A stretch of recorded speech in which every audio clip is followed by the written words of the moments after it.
الله أكبر الله أكبر الله أكبر الله أكبر.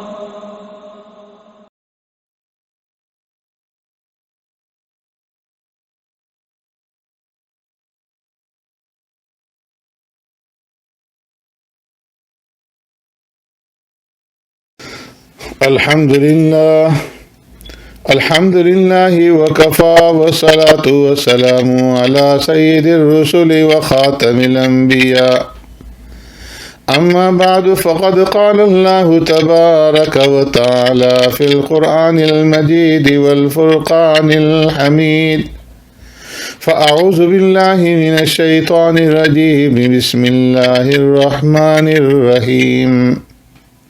قل للمؤمنين يغضوا من أبصارهم صدق اللہ مولانا العظیم.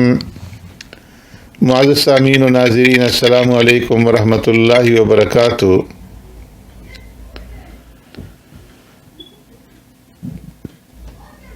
جو آیت کریمہ میں نے آپ کے سامنے تلاوت کی ہے،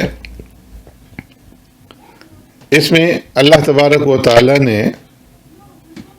اہل ایمان کو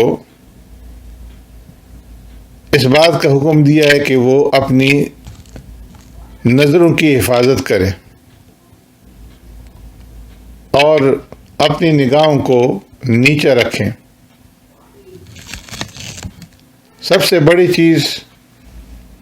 جو ایک مرد کو عورت کی طرف اور ایک عورت کو مرد کی طرف مائل کرنے والی ہے، وہ انسان کی نظر ہے. اور اسی وجہ سے شریعت نے عورتوں کو پردے کا حکم دیا ہے کہ اس کے ذریعے سے مردوں کی آنکھیں اور ان کے دل اور خیالات پاک رہیں. قرآن کریم میں مرد اور عورت دونوں کو حکم دیا گیا ہے کہ وہ اپنی نظروں کی حفاظت کریں.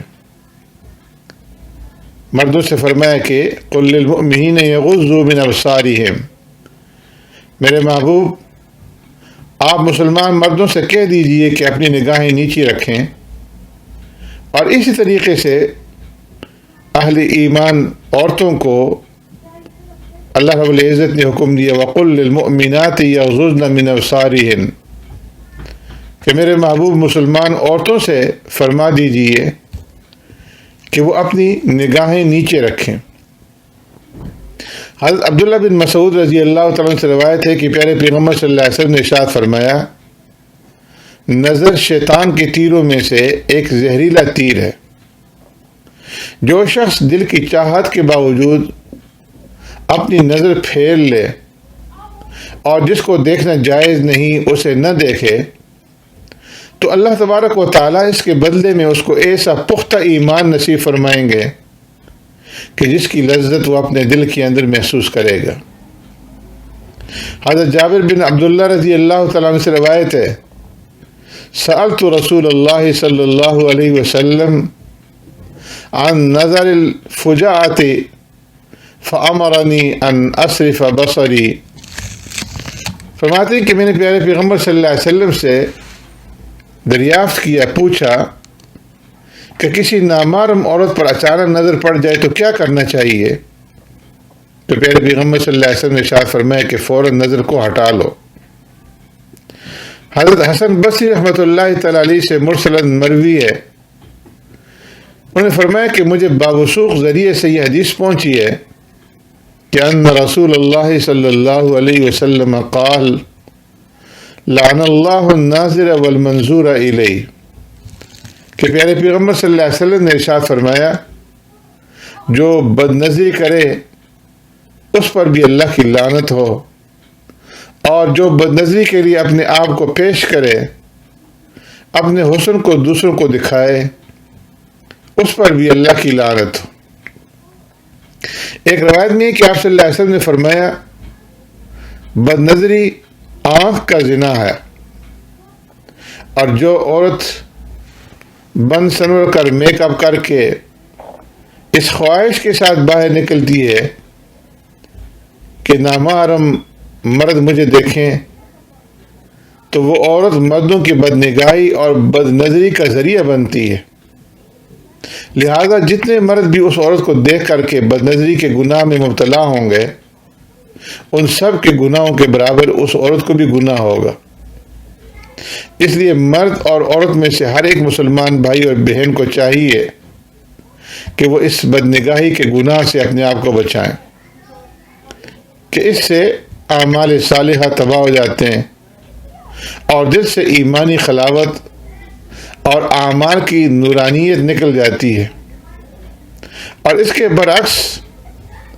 اگر اللہ تبارک و تعالیٰ کی رضامندی اور خوشنودی حاصل کرنے کے لیے اگر وہ اپنی نظروں کی حفاظت کر لیں تو اس سے اللہ تبارک و تعالیٰ اس کے درجات کو اس قدر بلند فرما دیں گے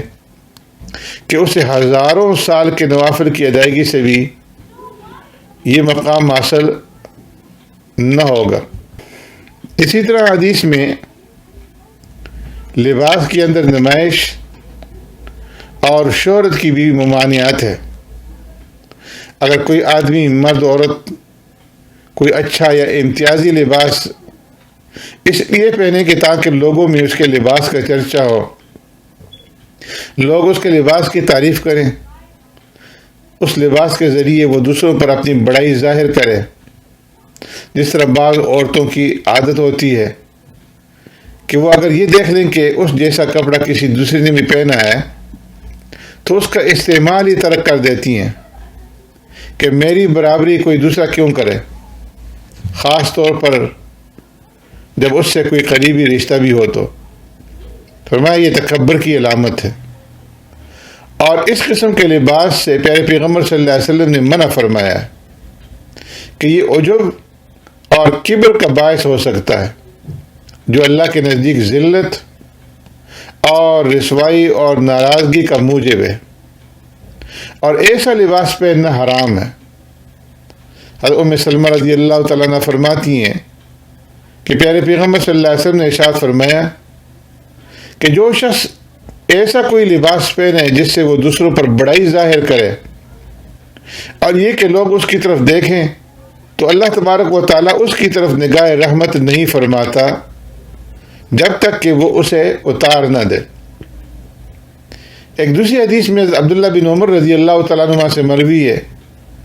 قال رسول اللہ صلی اللہ علیہ وسلم من لبس ثوب شہرت فی الدنیا البسہ اللہ ثوب مذلت یوم القیامہ۔ فرمایا پیارے پیغمبر صلی اللہ علیہ وسلم نے ارشاد فرمایا جو آدمی دنیا میں نمائش اور شہرت کے لیے کپڑا پہنے گا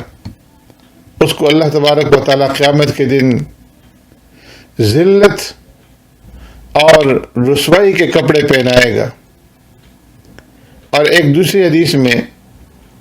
ان الفاظ کا اضافہ ہے ثم یلہب فیہ النار، کہ پھر اس میں جہنم کی آگ لگا دے گا۔ حضرت ابو ذر رضی اللہ تعالیٰ سے مروی ہے کہ پیارے پیغمبر صلی اللہ علیہ وسلم نے ارشاد فرمایا جو شہرت کے لیے لباس پہنتا ہے اللہ تبارک و تعالیٰ اس سے اعراض فرما لیتے ہیں جب تک کہ وہ اس لباس کو نکال نہ دے۔ ایسے ہی مردوں اور عورتوں کو ایسا لباس نہیں پہننا چاہیے جس میں ایک دوسرے کے ساتھ مشابہت ہو۔ مردوں کو عورتوں کی اور عورتوں کو مردوں کی کسی بھی طرح لباس و انداز میں شکل اور صورت میں مشابہت اختیار کرنے سے بچنا چاہیے۔ جو لباس عرف میں مردوں یا عورتوں کے لیے خاص ہے اس کا ایک دوسرے کے لیے استعمال کرنا ناجائز، حرام اور باعث لعنت ہے۔ اس سے اپنے آپ کو اور اپنے بچوں اور اپنے بچیوں کو بچانا چاہیے، جس کا نظارہ آج اس جدید تہذیب اور فیشن کی دنیا میں ہر طرف دیکھنے میں آتا ہے۔ چنانچہ عبداللہ بن عباس رضی اللہ تعالیٰ عنہ سے مروی ہے لعن رسول اللہ صلی اللہ علیہ وسلم المتشبہین من الرجال بالنساء والمتشبہات من النساء بالرجال۔ پیارے پیغمبر صلی اللہ علیہ وسلم نے لعنت فرمائی ان مردوں پر جو شکل و حیت میں، لباس اور انداز میں عورتوں کی مشابہت اختیار کریں، اور ان عورتوں پر لعنت فرمائی جو شکل و حیت اور لباس اور انداز میں مردوں کی مشابہت اختیار کریں۔ ایک دوسری روایت میں جس کے راوی ابو ہریرہ رضی اللہ تعالیٰ عنہ ہیں، فرماتے ہیں کہ لعن رسول اللہ صلی اللہ علیہ وسلم الرجل يلبس لبسة المرأة والمرأة تلبس لبسة الرجل۔ پیارے پیغمبر صلی اللہ علیہ وسلم نے لعنت فرمائی ان مردوں پر جو زنانہ لباس پہنے، اور ان عورتوں پر لعنت فرمائی جو مردانہ لباس پہنے۔ حضرت عبداللہ بن عمرو بن العاص رضی اللہ تعالیٰ عنہ فرماتے ہیں کہ پیارے پیغمبر صلی اللہ علیہ وسلم نے فرمایا جو مرد عورتوں سے مشابہت اختیار کرنے والے ہیں اور جو عورتیں مردوں سے مشابہت اختیار کرنے والی ہیں وہ ہم سے نہیں ہیں۔ اللہ رب العزت پیارے پیغمبر صلی اللہ علیہ وسلم کے ان ارشادات پر ہمیں عمل پیرا ہونے کی توفیق عطا فرمائے۔ سبحانک اللہم و بحمدک نشہد ان لا الہ الا انت نستغفرک و نتوب الیک۔